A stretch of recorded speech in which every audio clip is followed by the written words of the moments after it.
Hello everyone, welcome to JRF Adda और मैं हूं आपकी एजुकेटर रचना अग्रवाल। तो चलिए, आज का स्पेशल सेशन बहुत इंपॉर्टेंट है क्योंकि एजुकेशन के बच्चे जो है एग्जाम दे चुके हैं और पूरे टाइम जो है ना दिमाग में एक ही चीज घूमता है कि एक्सपेक्टेड कट ऑफ क्या होगा। और ऑब्वियसली आप लोग जो है एजुकेटर की तरफ जाते हैं कि एजुकेटर्स बताएंगे कि what will be the expected cut off. तो चलिए, आज का सेशन यहीं से स्टार्ट करेंगे। जो पहली बार जुड़ रहे हैं वो मेरा बायो देख सकते हैं। इसके अलावा यूट्यूब क्लासेस देखिए, अब जैसा भी पेपर गया आपका, मान लीजिए कि आपका जेआरएफ जो है लग रहा है कि नहीं हो पाएगा, तो भाई मैं आपको बता दूं कि दिसंबर एग्जाम की तैयारी आप लोग शुरू कर दें, क्योंकि देर आर मतलब मुश्किल से सिर्फ 3 महीने बचे हैं। 3 मंथ्स, ओनली 3 मंथ्स, सितंबर अक्टूबर नवंबर। दिसंबर से तो आपको कभी भी डेट आ जाएगा, मतलब दिसंबर महीने में तो आप फाइनल रिवीजन करेंगे, तो आपके पास 3 महीना है जब आप अच्छे से डिटेल में टॉपिक्स को रिवाइज यानी कि लर्न कर सकते हैं, है ना, डिटेल में। सो सिर्फ 3 महीना है आपके पास, तो दिस इज वेरी इंपॉर्टेंट। इसीलिए मैं आपकी तैयारी अच्छी करने के लिए जो है यूट्यूब पे क्लासेस स्टार्ट होने वाली है। ध्यान दीजिएगा, आपके एजुकेशन की क्लासेस जो है वो मंडे, वेंसडे और फ्राइडे को 6:15 बजे जेआरएफ अड्डा यूट्यूब प्लेटफॉर्म पे आप मुझे मिलेंगे। ठीक है, तो यूट्यूब पे हम लोग कब मिलेंगे? मंडे, वेंसडे और फ्राइडे 6:15 PM टाइम। और जो डेज है वो आप थोड़ा ध्यान रखिएगा, ठीक है। और पेपर 1 तो मैं आपको मंडे टू फ्राइडे 10:10 को मिलूंगी, सुबह 10:10 को। ओके, चलिए। इसके अलावा अगर आपको पेड बैच ज्वाइन करना है तो you are most welcome to the paid batch.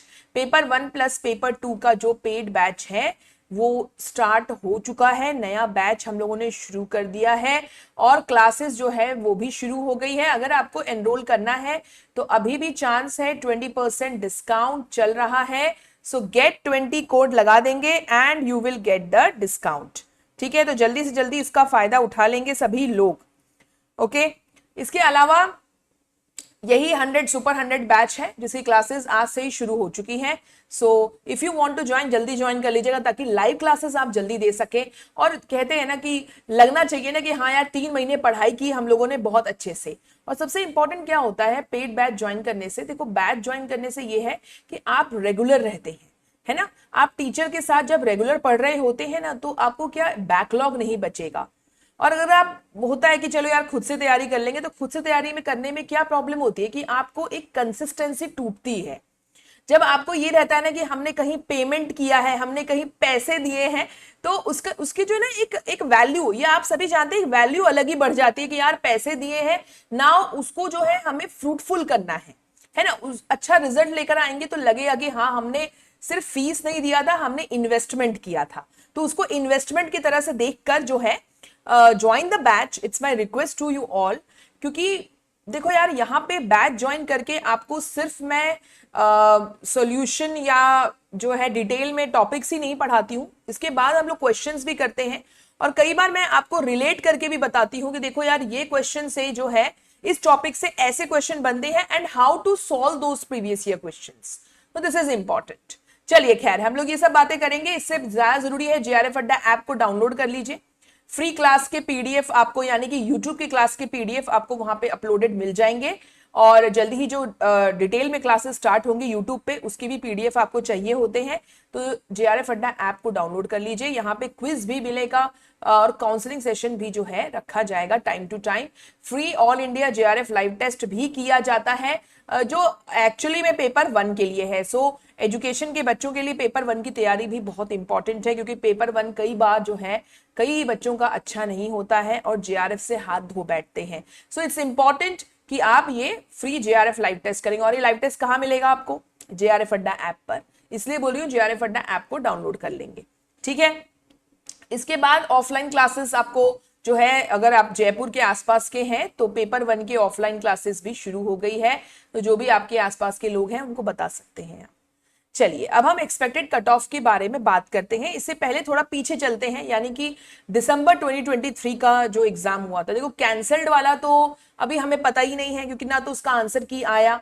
बाकी क्वेश्चन पेपर देखा था जब हम लोगों ने, तो क्वेश्चन पेपर तो बहुत ही ज्यादा ईजी था, है ना। और उसके हिसाब से हम नहीं देखेंगे, कई बच्चे बोलते हैं मैम वो पीजीटी लेवल का था, बहुत ही इजी क्वेश्चन था।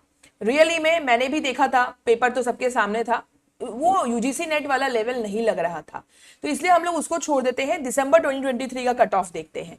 देखिए दिसंबर 2023 में जेआरएफ का कट ऑफ जो है अनरिजर्व कैटेगरी में 208 गया था, 208, ठीक है। और आपके असिस्टेंट प्रोफेसर में 184 गया था। ये मैं अनरिजर्व कैटेगरी की बात कर रही हूँ, बाकी कैटेगरीज भी देख लेंगे आप, जैसे ओबीसी, ईडब्ल्यूएस। ओबीसी और ईडब्ल्यूएस का तो सेम ही था 198, ठीक है। और इवन नेट का भी जो कट ऑफ था वो भी सेम था 168। एससी एसटीज में भी 156 था और यहाँ पे 186 और 182 गया था, ठीक है। ये 208 गया था। अभी हम अनरिजर्व पे थोड़ा ध्यान देते हैं क्योंकि ये आपका समझिए मैक्सिमम कट ऑफ है। अगर इससे ज्यादा आ गया तब तो आप किसी भी कैटेगरी में हैं, आपका जेआरएफ निकल ही जाएगा। तो 208 जो है हमारा हाईएस्ट कट ऑफ गया था जेआरएफ के लिए, ठीक है, दिसंबर में। लेकिन ड्रास्टिकली अगर आप देखेंगे जून 2023 का, तो कट ऑफ था 190। 190 was the cut off for unreserved category JRF के लिए, बहुत ही ज्यादा कम, ठीक है। तो और अगर आप और पीछे चले जाएं, यानी कि 2022 और दिसंबर 2021 का जो मर्ज सेशन था, उस समय तो बहुत ही ज्यादा जेआरएफ था, इससे ज्यादा कभी गया भी नहीं है, 210 था, ठीक है। मुझे ये सेशन इसलिए याद आता है क्योंकि इसी टाइम पे मैंने जेआरएफ निकाला था एंड आई स्कोर्ड 80%। तो कभी कहीं ना कहीं बच्चे बोलते थे या एजुकेटर्स बोलते थे कि आपके कारण जो है ये कट ऑफ बहुत ज्यादा चला गया था। इसलिए मुझे जब भी मैं देखती हूँ तो पता नहीं क्यों याद आ जाता है। तो लाइक ऐसे बच्चे हो सकते हैं, मतलब मेरे कहने का मतलब ये है कि ऐसा कोई बच्चा अगर इतना हाईएस्ट मार्क लेकर आ जाए, 80% तक लेकर आ जाए, तो फिर आपका कट ऑफ जो है वो ऊपर चला जाता है। लेकिन फिर भी मैं आपको बोलूंगी इस बार का जो पेपर था, यानी कि इस सेशन में, यानी दिसंबर 2021 और जून 2020 का जो सेशन था, इट वाज वेरी इजी था यार, बहुत इजी था। पेपर 1 भी अच्छा था और पेपर 2 भी इजी था, डायरेक्ट क्वेश्चन बहुत ज्यादा पूछे जाते थे। बट आई एग्री कि पेपर का लेवल बढ़ा दिया गया है और जून 2023 का लेवल हाई था एज कंपेयर टू दिसंबर 2023। तो आप देख सकते हो कि इस समय कट ऑफ 208 गया था और इस समय जो जून 2023 का कट ऑफ था वो 190 गया था, यानी 190 और 208 के बीच में। बस इसी को मैंने अंदाजा लगाया और बच्चों से सवाल पूछे, जो भी मेरे कांटेक्ट में जितने बच्चे हैं उनसे मैंने पूछा कि तुम लोगों को इस बार का पेपर कैसा लगा है। तो उन्होंने यही बात बोली है कि मैम इस बार का पेपर जो है उन लोगों को 2023 से जो है 2023 का जो पेपर था उससे हार्ड लगा है। देखो क्वेश्चंस, देखो उनके जो कमेंट्स है मैं आपको बता देती हूं। उनके कमेंट यही थे, हो सकता है आप भी इससे वाकिफ होंगे। अगर आपको लगता है कि ये कमेंट बिल्कुल सही है तो जरूर इस वीडियो के कमेंट सेक्शन में जवाब देना कि आपको क्या लगता है। उन्होंने यही बोला है कि मैम 2023 के कंपैरिजन में इस बार लेवल थोड़ा हाई था। लेवल हाई कहने का मतलब ये था कि there was no direct question, यानी मैं 2023 नहीं लिखती हूँ, 2024 लिख देती हूँ यहाँ पे, तो कंफ्यूजन होगा, लगेगा कि मैम 2023 की बात कर रही है। 2024 में अगर देखें तो उनका कहना था कि मैम लेवल हाई है एज कंपेयर टू 2023। हाई से कहने का मतलब ये है कि there was no direct question, direct question नहीं पूछा गया है।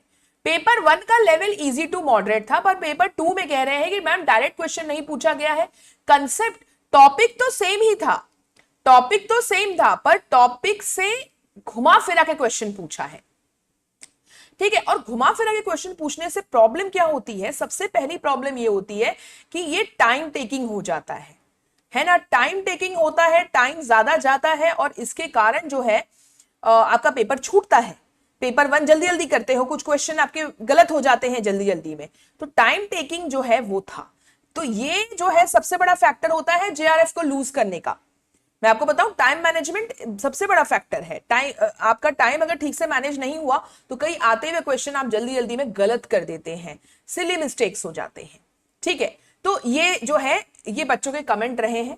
तो इसके बेस पे मैंने जो अपना, देखो ये एक्सपेक्टेड कट ऑफ है, अभी तो मैंने रिस्पॉन्स शीट भी नहीं देखा है, बच्चों के ही जो उनकी बातें जो मैंने सुनी और उन्होंने जो फीडबैक दिया है उसके अकॉर्डिंग मेरे हिसाब से कट ऑफ, क्योंकि हम लोगों ने देखा कि जून का था 190 लोएस्ट, मतलब जो एक कट ऑफ जो जेआरएफ का गया था, और हमने देखा था दिसंबर में 208 था, ठीक है। तो इस रेंज के हिसाब से ये जून 2023 का है और ये है दिसंबर 2023 का जेआरएफ का कट ऑफ, ओके, इन अनरिजर्व्ड कैटेगरी ऑब्वियसली।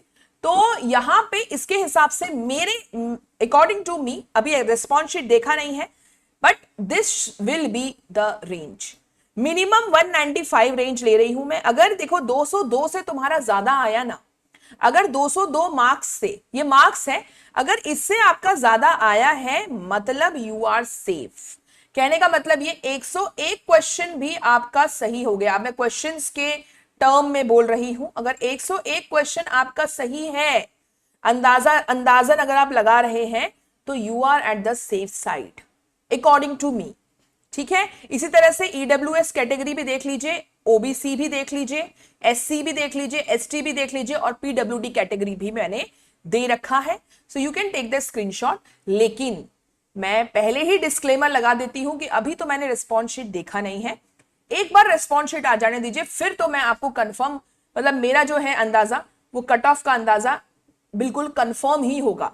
ठीक है, तो एक बार रिस्पॉन्स शीट देख लेने दीजिए, बाकी आप इस हिसाब से चल सकते हैं। अगर अभी थोड़ा संतुष्टि हो सकती है अगर आपको, अगर आपने 101 क्वेश्चन से ज्यादा कर लिया है, मतलब आप समझना कि थोड़ा सेफ साइड पे हैं आप। इस बार जेआरएफ के चांसेस बहुत ज्यादा है। ठीक है, चलिए, तो इसी के साथ साथ जो है क्लास को एंड करते हैं। एक्सपेक्टेड कट ऑफ की ही बात हुई थी। अब सवाल बच्चों का ये है कि मैम जो आंसर की कब आएगा, रिस्पॉन्स शीट कब आएगा और रिजल्ट कब आएगा। तो देखिए, एग्जाम जो है वो 5 सितंबर को हो रहे हैं फिनिश। ठीक है, 5 सितंबर को हो रहे हैं डन। तो हम लोग एनटीए को जो है 10 to 15 डेज का तो कम से कम देंगे, क्योंकि अच्छा ये लोग, एक काम है, एक बात ये भी है कि लोग जल्दी से निकालेंगे रिजल्ट, क्योंकि दिसंबर का एग्जाम भी इन्हें कंडक्ट करना है। तो मैं तो 10 डेज का दे देती हूँ, +2 भी कर दीजिए अगर आप, तो 12 दिन लेकर चलिए। 17 सितंबर तक आपका जो है रिस्पॉन्स शीट आ जाएगा। मेरे हिसाब से 17 सितंबर तक आ ही जाना चाहिए, इससे ज्यादा लेट नहीं करना चाहिए, क्योंकि ये तो जो आंसर की होता है वो प्रोविजनल आंसर की होता है, फाइनल तो होता भी नहीं है। इसके बाद आपको 2-3 दिन, तो वो 2 दिन मुश्किल से चैलेंज करने का टाइम देते हैं, है ना। तो प्रोविजनल आंसर की जो है 17 सितंबर तक मैं ले रही हूं मैक्सिमम। 17 सितंबर तक आना चाहिए, करना चाहिए उनको। 17 सितंबर तक रिस्पॉन्स शीट और आपका प्रोविजनल आंसर की आ जाएगा। इसके बाद हम लोग कट ऑफ आपके सामने आ जाएगा, एक बार रिस्पॉन्स शीट आ जाएगा तो। ठीक है, इसके बाद आप अगर 2 दिन चैलेंज कर दे ले 19-20, तो देखिए रिजल्ट आने में फिर टाइम नहीं लगता है। फिर आपको ये 25 से 30 सितंबर के बीच में आपका रिजल्ट आपके हाथ में होगा। ठीक है, रिजल्ट आउट हो जाएगा। तो ये मेरा जो है अनुमान है। So this will be the date. ठीक है, ये भी आपके मन में सवाल रहता है कि मैम कब तक आएगा, तो ये भी आपको मैंने जवाब दे दिया है। ठीक है, चलिए, इसके बाद अगर आपको बैच ज्वाइन करना है, बैच के बारे में सोचा है कि दिसंबर बैच को ज्वाइन करना है, तो 20% डिस्काउंट, गेट 20 कोड लगा देंगे, 20% डिस्काउंट आपको मिल जाएगा। So thank you so much everyone, और इसी तरह से मेरे से जुड़े रहिए। नेक्स्ट वीक से हम लोग यूट्यूब पे दिसंबर बैच के लिए यूनिट वाइज, ध्यान से सुनिएगा, यूनिट वाइज डिटेल्ड क्लास लेकर आएंगे। जो टॉपिक्स आए हैं उस पे डिटेल जो है आपको मैं कंसेप्ट के साथ पढ़ाऊंगी। और बैच में तो खैर यूनिट 1 हो चुका है, यूनिट 2 भी हो गया है, यूनिट 3 चल रहा है दिसंबर बैच में। सो जल्दी से जल्दी ज्वाइन कर लेंगे, तो जो मेन यूनिट 6 है एजुकेशनल रिसर्च, वो आप लाइव देख पाएंगे। ठीक है, बाकी तो आपको रिकॉर्डेड मिल ही जाएगा यूनिट 1 और 2 का। So thank you so much everyone. Tata, bye bye, take care. All the best for your preparation. Bye bye.